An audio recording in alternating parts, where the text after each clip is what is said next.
زکات دے، حج کرے اور تمام شریعت اسلامی کے جو اصول ہیں ان پر ایمان رکھے جن کو ضروریات دین قرار دیا گیا. یہ پلس آف اسلام، ان پر عمل کرنے سے انسان جنتی بنتا ہے. مگر قیامت کے دن سب کی طرف سے اجمالی قیادت وہ اسلام کرے گا.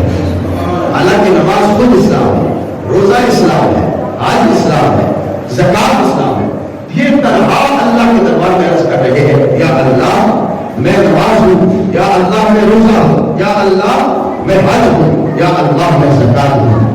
جب سب کی حاضری ہو جائے گی، جتنے بھی اعمال انسان نے اچھے کیے ہوں گے اس میں اگر مقرر کی تقریر ہے تو وہ بھی پیش ہوگی، مبلغ کی تقریر ہے وہ بھی پیش ہوگی، خطیب کی خطابت ہے وہ بھی پیش ہوگی، عالم کی اندیت ہے وہ بھی پیش ہوگی، درس و تدریس کا سلسلہ ہے وہ بھی پیش ہوگا.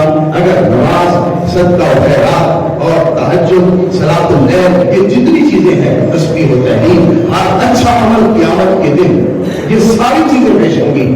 مگر ان ساری چیزوں کے بعد اللہ کے دربار میں اسلام خود بندے کی طرف سے نمائندگی کرے گا. اسلام کیا کہے گا؟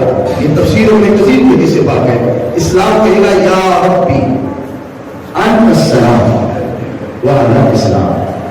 اے میرے رب تو سلام ہے اور میں اسلام ہوں. اے میرے رب تو سلام ہے میں اسلام ہوں. رب ذوالجلال فرمائے گا انکا علی خیر، بے شک تو خیر پر ہے، بھلائی پر ہے. لیکن اسلام آج میں تیری شان و شوکت اپنے بندوں کو دکھانا چاہتا ہوں. میں دنیا کے اندر تجھے بھیجا. اے اسلام تو نماز کی صورت میں لوگوں کے پاس گیا، تو زکات کی صورت میں لوگوں کے پاس گیا، تو حج کی صورت میں لوگوں کے پاس گیا، تو خیرخواہی کا جذبہ لے کر، تعلیمات لے کر لوگوں کے پاس گیا، تو رسولوں کی رسالت کا پیغام لے کر لوگوں کے پاس گیا، تو نبیوں کے خطبوں کی صورت میں، انبیاء کے بیانوں کی صورت میں لوگوں کے پاس گیا. اے اسلام آج تو میرے سلام نام کا تذکرہ کر کے میری بارگاہ میں تو یہ عرض کرتا ہے کہ اے اللہ تو سلام ہے اور میں اسلام ہوں. بکا آخذ بقوتی، اے اسلام آج میں تیری وجہ سے ہی جنت دوں گا اور تیری وجہ سے ہی پکڑ کروں گا. جس کی پکڑ کروں گا تیری وجہ سے کروں گا، جس کو چھوڑوں گا تیری وجہ سے دوں گا. مطلب یہ بنتا ہے کہ آج میں جسے جنت دوں گا اسلام تیری وجہ سے دوں گا، جسے جنت الفردوس دوں گا تیری وجہ سے دوں گا، جسے اپنے عرش کا ٹھنڈا سایہ دوں گا تیری وجہ سے دوں گا. بیما آپ بیماوی تیری وجہ سے میں دوں گا، تیری وجہ سے میں پکڑوں گا. آج جسے میں اپنا دیدار عطا کروں گا تو اسلام میں اسے عطا کروں گا جس نے تجھے اپنے سینے کے اندر بسایا ہوگا. قیامت میں اسلام پہچان ہے، اسلام معیار ہے، دین معیار ہے. اس لیے ہم بدر کے حکمرانوں کو کہتے ہیں اور اس وقت جو ملکی قیادتوں کی جنگ میں لگے ہوئے ہیں ہم انہیں یہ سبق دے رہے ہیں کہ یہ دنیا کی کرسیاں چھوٹی موٹی کرسیاں ہیں. بڑی کرسی کی فکر کرو، بڑے محل کی فکر کرو، بڑے مقام کی فکر کرو. یہ ساری دنیا فنا ہونے والی ہے، میرے رب کی ذات باقی رہنے والی ذات ہے. لہذا جنت دائمی زندگی ہے، جنت کی رہائش دائمی رہائش ہے. اگر اسلام کے قوانین کو آپ نافذ کر دیتے ہو اور دین اسلام کی آج بات کرتے ہو، پارلیمنٹ سے، قومی اسمبلی سے اگر آج بل پاس کروا کے عدالتیں یہ حکم جاری کر دیتی ہے کہ پاکستان کے سارے لوگوں کو نمازی بنا دیا جائے اور سب لوگوں کو زکات دینے کا حکم ہے. اگر ایسا نظام آج پاکستان کی پارلیمنٹ سے یا دیگر جتنے بھی اسلامی ممالک ہیں وہ یہ نمائندگی کرتے ہوئے بات کریں تو ایمان سے بتاؤ اسلام کو کتنی خوشی ہوگی. اور سب کے بارے میں پھر قیامت کے دن اسلام بولے گا یا اللہ تو سلام ہے میں اسلام ہوں. اس نے نماز پڑھ کے مجھ سے پیار کیا تھا، اس نے روزہ رکھ کے مجھ سے پیار کیا تھا، اس نے حج کر کے مجھ سے پیار کیا تھا، اس نے لوگوں کے ساتھ تعاون کر کے میرے ساتھ پیار کیا تھا. لہٰذا آج تو میرے ذریعے ہی پکڑ کرے گا، میرے ذریعے ہی جنت دے گا. اے اللہ میں آج اس کی سفارش کر رہا ہوں. یہ نمازی بھی ہے اور یہ میدانوں کا غازی بھی ہے، یہ جہاد بھی کرتا تھا اور یہ محفل میلاد بھی کرتا تھا. اس کا اپنے نبی سے پیار بھی برقرار رہا اس کا زہد و تقویٰ بھی برقرار رہا، میری وجہ سے آج تو جنت میں داخل کرے گا، لہٰذا میں آج اس کی نمائندگی کرتا ہوں اور تیری بارگاہ میں عرض کرتا ہوں کہ اس نے دنیا میں مجھے ناراض نہیں کیا، اس نے فیشن کا کلمہ نہیں پڑھا تھا، اس نے مغرب کی روایات کو ترجیح نہیں دی تھی، اس نے تو اسلامی اقدار کو ترجیح دی تھی، اس نے سرکار کی سنت سے پیار کیا تھا اور قرآن کے احکام سے پیار کیا تھا۔ قیامت کے دن اسلام تب نمائندگی کرے گا اگر آج ہم اس دور کے اندر اسلام کے ساتھ وفا کریں گے۔ سبحان اللہ، سبحان اللہ۔ محترم سامعین، بڑی ہی خوبصورت بات آج میں اس اجتماع کے اندر ذکر کرنا چاہتا ہوں۔ امام ابو طالب مکی قوت القلوب کے اندر حضرت عبداللہ بن عباس رضی اللہ عنہ کی روایت ذکر کرتے ہیں جو آج کے اس ہمارے اجتماع کے بیان کی جان ہے۔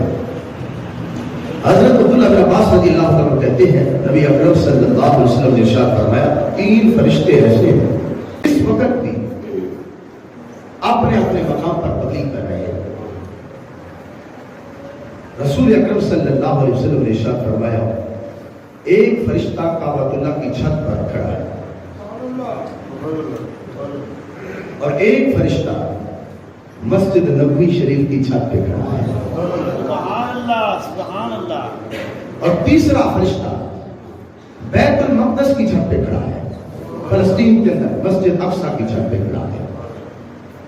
ہر فرشتہ تقریر کر رہا ہے جو کہ سرکار نے پیغام نبوت اور تعلیم نبوت جہاں سے آغاز کیا تھا وہ حرم شریف مکہ شریف مسجد حرام ہے۔ اس لیے نبی کریم صلی اللہ علیہ وسلم نے جب تینوں فرشتوں کا ذکر کیا تو سب سے پہلے اس فرشتے کا ذکر کیا جو مسجد حرام کا مبلغ ہے، مسجد حرام کی چھت پہ کھڑے ہو کر وہ تقریر کر رہا ہے۔ تقریر اس کی کیا ہے؟ وہ یہ لفظ بولتا ہے، اے امت محمد صلی اللہ علیہ وسلم۔ دھیان تو کرو، اس امت میں ابو بکر صدیق بھی خطبہ دیتے ہیں، عمر بن خطاب بھی خطبہ دیتے ہیں، عثمان ذو النورین بھی خطبہ سرکار کی امت کی رہنمائی کے لیے دے رہے ہیں، علی المرتضیٰ بھی دے چکے ہیں۔ یہ سب امت کے علماء سرکار کی امت کی بہتری کے لیے نبی کریم علیہ السلام کی سیرت کی روشنی میں خطبہ دے رہے ہیں کہ سرکار کی امت جنتی بن جائے، قیامت کے دن کامیاب ہو جائے۔ صرف انسان ہی نہیں، فرشتے بھی سرکار کی امت سے پیار کرتے ہیں۔ اس انداز میں خطبہ دے رہے ہیں کہ سرکار کی امت قیامت کے دن نجات پا جائے۔ جب انہیں سرکار کی امت سے اتنا اخلاص ہے، اتنا پیار ہے کہ وہ اس کی بہتری چاہتے ہیں، تو پھر اس امت کو بھی اپنی بہتری کی فکر ہونی چاہیے، اس امت کو بھی اپنی فلاح کی فکر ہونی چاہیے، اسے بھی اپنی نجات کی فکر ہونی چاہیے۔ فرشتے کی تقریر کیا ہے؟ من ضیع فرائض اللہ، جس بندے نے اللہ کے فرائض ضائع کیا، نماز اللہ نے فرض کی، زکات اللہ نے فرض کی، حج اللہ نے فرض کیا، یہ ساری چیزیں، روزہ اللہ نے فرض کیا، اور دیگر جتنے بھی احکام قرآن مجید فرقان حمید میں آئے ہماری زندگی کے متعلق جن کو اللہ نے فرض قرار دیا، وہ فرشتہ تقریر کر کے کیا کہتا ہے؟ جس نے بھی اللہ کے فرض ضائع کیے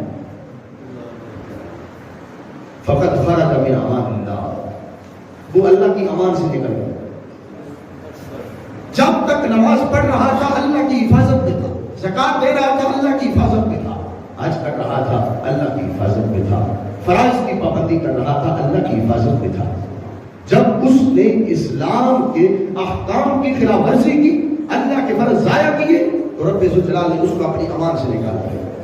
اب فرشتے کی تقریر کا یہ ایک جملہ جو اس نے شروع میں بولا، ایمان سے بتائیں اس محفل میں بیٹھے ہوں گے ہم جیسے لوگ، میرے جیسے لوگ، کمزور لوگ کتنے شرمندہ ہیں کہ ہم اللہ رب العزت کے فرض ادا کرنے میں کتنے غافل ہیں، اور کتنے لوگ ہیں غفلت کو دور کی بات جان بوجھ کر چھوڑ رہے ہیں۔ فرشتہ کیا کہتا ہے؟ اللہ کی امان سے نکل جاؤ، اللہ پھر حفاظت کا حساب نہیں دے گا، اللہ حفاظت نہیں کرے گا۔ رب ذوالجلال فرمائے گا میری رحمتیں تو اس کا ساتھ دیتی ہے جو میں نے چیزیں لازم کی ہیں ان کے ساتھ جو رہتا ہے۔ اس واسطے کتنے لوگ ہیں نماز فرض جانتے ہیں، زکات فرض ہے جانتے ہیں مگر اس کے باوجود ضائع کر رہے ہیں. جو فرائض کو ضائع کرتا ہے اس فرشتے کی یہ تقریر ہے کہ اللہ رب العزت اس کو پھر اپنی حفاظت عطا نہیں کرتا، پھر وہ اللہ کی بارگاہ سے اس کو امن نہیں ملتا، رحمت نہیں ملتی، برکتیں اس کا ساتھ نہیں دیتی. برکتیں اس کا ساتھ دیتی ہیں جو اللہ رب العزت کے حضور فرائض کی پابندی کرتا ہے.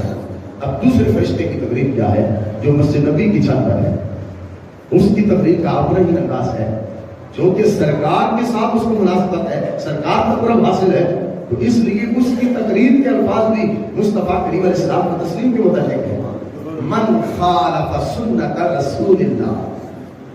فرشتے کی تقریر ہے جو مسجد نبی کے چھت پہ کھڑا ہے، آج بھی کھڑا ہے، کل بھی کھڑا ہے. رب جلال نے اس کی ڈیوٹی لگائی ہے قیامت کے دن تک کھڑا ہے. ایسا نہیں کہ ایک وقت میں لفظ بولتے چپ ہو جائے، خاموش ہو جائے. نہیں، دیکھنے والے آج بھی اس کو دیکھ رہے ہیں. اللہ اکبر. ان فرشتوں کو کون دیکھ سکتا تھا؟ اس محفل کے اندر حاجی بھی بیٹھے ہیں، معتمر بھی بیٹھے ہیں، جنہوں نے حج بھی کیا، عمرہ بھی کیا، مسجد نبوی دیکھی ہے، مسجد حرام کی زیارت کی ہے، اور کعبہ اللہ شریف کی چھت کی طرف دیکھ کر حیران بھی ہوتے ہیں کہ یہ کیسا مقام ہے جہاں حضرت بلال حبشی کو رب ذوالجلال نے احساس عطا کیا تھا. سب لوگ وہاں جا کے تعجب کی اور تمنا اور آرزو کی آہیں بھرتے ہیں. لیکن جب مسجد نبوی کے قریب پہنچتے ہیں تو وہاں ان کے دل میں یہ بات آتی ہے، تمنا ہوتی ہے کہ سرکار دو عالم صلی اللہ علیہ وسلم یہاں جلوہ گر ہے، دائیں طرف سے آتے ہوں گے، ہر طرف سے رحمتیں نازل ہو رہی ہیں. یہ توجہ وہاں جا کر سرکار کے روزے پر ہوتی ہے. اس فرشتے کی تقریر کیا ہے جو ہر وقت سرکار دو عالم صلی اللہ علیہ وسلم کی محبت کی تقریر دے رہا ہے. من خالف سنت رسول اللہ. اے رسول اکرم، نور مجسم، شفیع معظم صلی اللہ علیہ وسلم کی امت، جس نے سرکار کی سنت کی مخالفت کی، لم تنلہ شفاعت رسول اللہ، اس کو سرکار کی شفاعت نہیں ملے گی. شفاعت اس کو ملے گی جس نے سرکار کی سنت سے وفا کی. جو نبی کریم صلی اللہ علیہ وسلم کی سنت کی مخالفت کرتا ہے وہ سرکار کی سنت، سرکار کی شفاعت کا حقدار نہیں ہے. ہم نے پچھلے دنوں فہم دین کورس میں یہ مسئلہ بتایا کہ کچھ لوگ تو ایسے ہیں کہ جو شفاعت کا انکار کرتے ہیں، حالانکہ بحر الرائے کے اندر یہ مسئلہ موجود ہے کہ جس شخص نے کلمہ پڑھ کر سرکار کی شفاعت کا انکار کیا، ائمہ کیا کہتے ہیں؟ وہ شخص امامت کے لائق نہیں ہے، وہ شخص دائرہ اسلام سے خارج ہے، اس کے پیچھے نماز نہیں ہوتی. اگرچہ کہے کہ میرے رسول حضرت محمد مصطفیٰ صلی اللہ علیہ وسلم ہے، میرے نبی حضرت محمد مصطفیٰ صلی اللہ علیہ وسلم ہے، لیکن میں ان کی شفاعت کو نہیں مانتا. جو سرکار کی شفاعت کا انکار کرے اس کی امامت جائز نہیں، اور اس کے پیچھے جو نماز پڑھی جاتی ہے وہ نماز درست نہیں ہے، وہ نماز ضائع ہو جائے گی. یہ بحر الرائے کے اندر مسئلہ ہمارے علماء اکرام نے لکھا، فقہاء اکرام نے لکھا کہ وہ شخص دائرہ اسلام سے خارج ہے. اس فرشتے کی یہ تقریر ہے. اللہ اکبر. سرکار کی شفاعت تو وہ شفاعت ہے کہ مسجد نبوی کی چھت پہ کھڑے ہونے والے فرشتے کو بھی معلوم ہے کہ جو قیامت کے دن شفاعت کبریٰ کا دروازہ کھولیں گے وہ ہمارے محبوب علیہ السلام ہیں.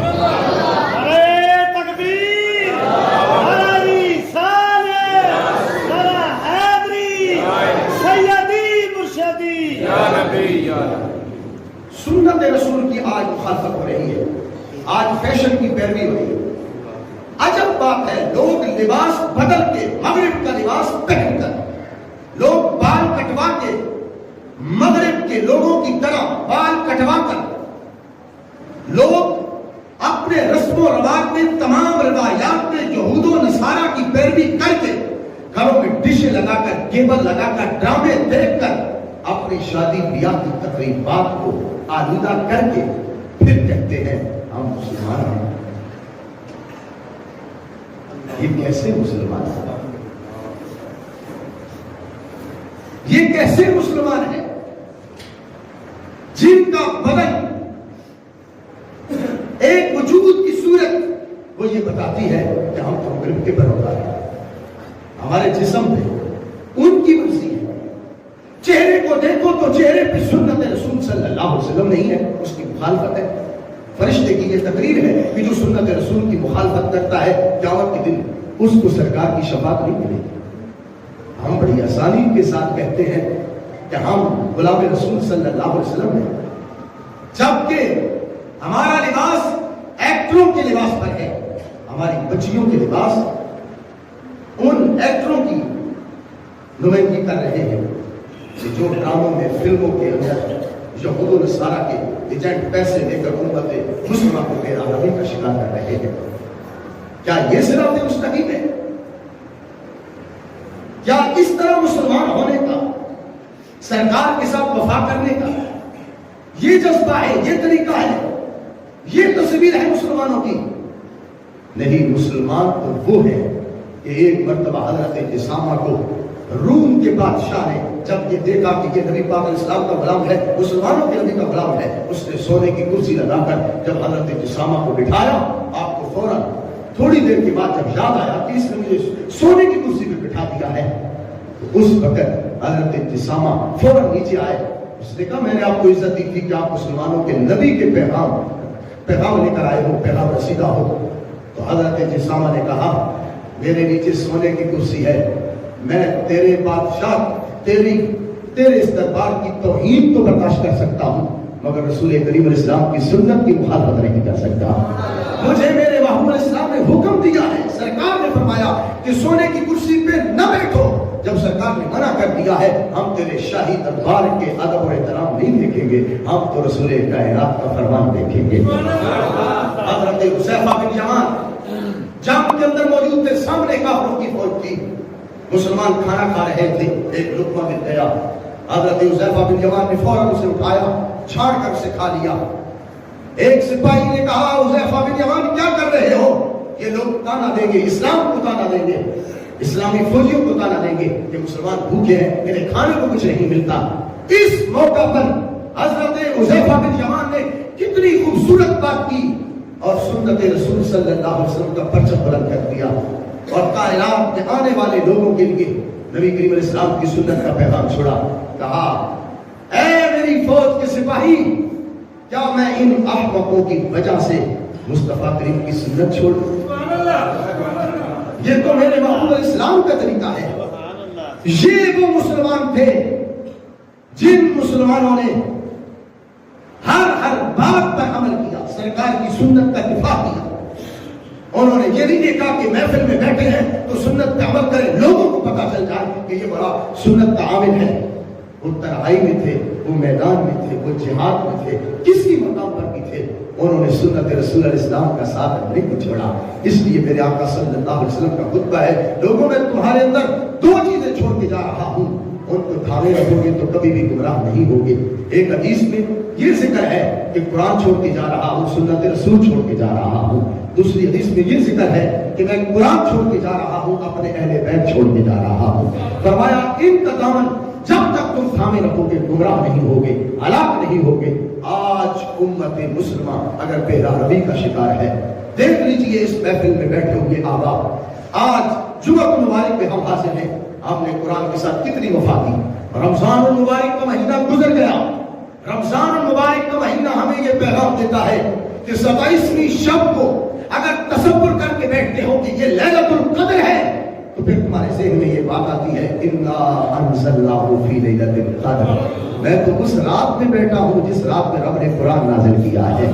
تو پھر اب تو یہ بنتا تھا کہ جب یہ پتہ چل گیا کہ اس رات میں قرآن مجید نازل ہوگا، پھر شام کے وقت ایک عاشق کو چاہیے تھا، ایک رب ذوالجلال سے پیار کرنے والے محب کو چاہیے تھا، رات عشاء پڑھ کے بیٹھتا، اس قرآن کی تلاوت اس خوشی میں کرتا رہتا، فجر ہو جاتی، کہتا تم میرے رب کا کلام ہے، اس رات میں آیا ہے، لہٰذا اس رات کے اندر تعظیم کا تقاضا یہ ہے کہ عشاء کی نماز کے بعد میں آج سے اس وقت سے لے کر صبح تک تجھے ہی پڑھتا رہا ہوں. تب اس رات کا حق ادا ہوگا، بلکہ بار بار بھی پڑھے تو اللہ کی رحمتوں کا حق ادا نہیں ہو سکتا. مگر یہ رات بھی ہم نے غفلت میں کھو دی. سارا رمضان، اس کی ساری راتیں جس میں لاکھوں لوگ جہنم سے آزاد ہوتے ہیں، ہم نے وہ ساری راتیں غفلت میں گزار دی. اسی لیے عبادت کی تو عبادت خیالات سے بھری ہوئی ہے، اور عبادت کے اندر عجیب و غریب خیالات ہیں، عبادت کے اندر اخلاص نہیں ہے. ہمیں یہ سوچنا ہوگا کہ ہم مسلمان ہیں. جب مسلمان ہیں تو پھر یہ سوچنا ہوگا کہ مسلمانوں کا نصاب کیا ہے. جب اس بات کا احساس ہوگا کہ اسلام ہمارے دل میں ہے، ایمان ہمارے دل میں ہے، تو پھر اس بات کی فکر ہونی چاہیے کہ اسلام کا تقاضا کیا ہے. ایمان کا تقاضا کیا ہے؟ ایمان کسے کہتے ہیں؟ اسلام کسے کہتے ہیں؟ اسلام کس چیز کا حکم دے رہا ہے؟ میرے بھائیوں، یہ وہ باتیں ہیں جن باتوں کی طرف میں آپ کو متوجہ کرنا چاہتا ہوں۔ اللہ رب العزت اس کے دین کا کام ہو رہا ہے، ہوتا رہے گا، یہ دین کا کام رکنے والا ہے، مگر ہم سوچیں کہ ہم نے خود دین کا کتنا کام کیا ہے۔ میں نے پرسوں ایک روایت پڑھی تفسیر روح البیان کے حوالے سے، یقین جانیے مالک بن دینار کے حوالے سے پڑھا تھے، وہ گزر رہے تھے، ایک بچے کو دیکھا، وہ بچہ مٹی کے ساتھ کھیل رہا تھا۔ حضرت مالک بن دینار کہتے ہیں میں نے اسے دیکھا مٹی کے ساتھ کھیلتا بھی، کبھی ہنستا ہے کبھی روتا ہے، تو میرے دل میں یہ بات آئی، میرے نفس نے کہا، سوچا کہ اسے سلام کرو۔ یہ میرے نفس نے مجھے کہا کہ اس کو سلام نہ کرو، اور دوسری طرف عقل تھی جو رب ذوالجلال کی عطا کردہ نعمت تھی، عقل نے کہا اس بچے کو سلام کرو، اس لیے کہ سلام کرنا رسول کریم اسلام کی سنت ہے۔ جب سرکار چھوٹوں پر گزرتے، بڑوں پر گزرتے، ان کے قریب سے گزرتے تو انہیں سلام کہتے، اپنے نفس کی مخالفت کرو، سرکار کی سنت سے وفا کرو۔ حضرت مالک بن دینار کہتے ہیں میں نے سرکار کی سنت کے مطابق اس کو سلام کیا، اس نے مجھے سلام کا جواب دیا، وہ بچہ تھا، میں حیران ہوں، میری پہلی ملاقات تھی، میں اس کے قریب سے گزر رہا تھا، وہ میرے نام سے واقف تھا، اس نے کہا وعلیک السلام ورحمۃ اللہ وبرکاتہ یا مالک بن دینار، اے مالک بن دینار تم پر سلامتی نازل ہو، رحمت نازل ہو۔ میں نے کہا اے رسول کریم علیہ السلام کی امت کے چھوٹے بچے، تم مجھے کیسے پہچانتے ہو؟ کیسے پہچان لیا؟ میرا نام تم کیسے جانتے ہو؟ اس نے کہا روحوں کے جہان میں آپ کی روح اور میری روح اکٹھی رہی ہے، یہ پہچان آج کی نہیں ہے، یہ پہچان پرانی ہے۔ تجھے پہچان میری کس نے کروائی؟ پتا تو چلے، تو کیسے جانتا ہے کہ میں مالک بن دینار ہوں؟ اس نے کہا اس ذات نے پہچان کروائی جس ذات پر موت نہیں آتی۔ اس بچے نے جو زبان سے توحید کا بیان کیا، غور کریں، آج ہمارے بچے 9 سال کے ہیں، 10 سال کے ہیں، 12 سال کے ہیں، کیا یہ بھی یوں توحید بیان کرتے ہیں؟ وہ چھوٹا سا بچہ سرکار کی امت کا، وہ نوخیز اللہ کا ولی، اس کا پیغام کتنا خوبصورت ہے کہ مالک بن دینار جیسے بندے حیران ہیں اس کی تقریر پر۔ اس نے کہا مجھے اس ذات نے آپ کی پہچان کروائی ہے جس پر موت نہیں آتی، فنا نہیں ہوتی، جو ذات ہمیشہ باقی رہنے والی ذات ہے، اس ذات نے مجھے پہچان کروائی ہے۔ حضرت مالک بن دینار نے اس سے سوال پوچھا، کہا مجھے یہ بتاؤ نفس میں اور عقل میں فرق کیا ہوتا ہے؟ نفس میں اور عقل میں فرق کیا ہے؟ یہ میرا سوال ہے، آپ مجھے اس کا جواب دو۔ میں رہنمائی چاہتا ہوں، تعلیم چاہتا ہوں، اپنے لیے اپنی تربیت چاہتا ہوں، مجھے بتاؤ۔ تم ذہین لگتے ہو، اللہ کے ولی لگتے ہو کہ تم روحوں کا نصاب آج بھی مجھے پڑھا رہے ہو۔ میں نہیں جانتا کہ میرے ساتھ تمہاری وہاں ملاقات ہوئی، لیکن تم جانتے ہو وہاں ملاقات ہوئی۔ تم جانتے ہو، تمہاری عقل اتنی روشن ہے کہ تمہیں اللہ نے پہچان کروا دی ہے کہ یہ مالک بن دینار اس کی پہلی ملاقات نہیں، پچھلے جہان میں یہ تمہارے ساتھ ملاقات کر چکے ہیں۔ حضرت مالک بن دینار کی اس جملے پر اس بچے کا جواب سنیے۔ آج کے بچے زہد و تقوی اور پرہیزگاری کی طرف متوجہ ہوں، چھوڑ دے موبائلوں پر فحاشی کو دیکھنا، بے حیائی کو دیکھنا۔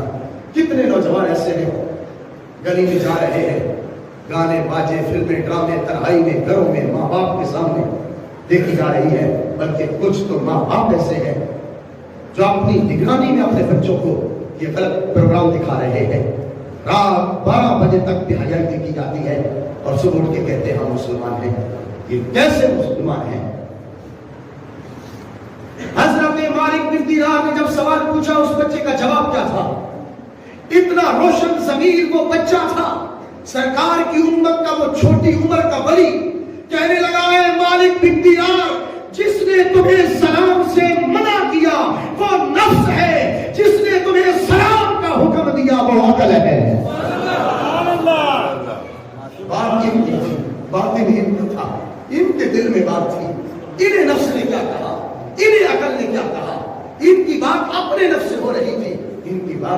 مشکل سے ہو رہی تھی، لیکن وہ روشن ضمیر جانتا تھا مالک بن دینار میرے پاس کھڑا ہے، میں اس کا وجود بھی دیکھ رہا ہوں، میں اس کا باطن بھی دیکھ رہا ہوں، اس کا دل بھی دیکھ رہا ہوں کہ اس کے دل کے اندر بات کیا ہے۔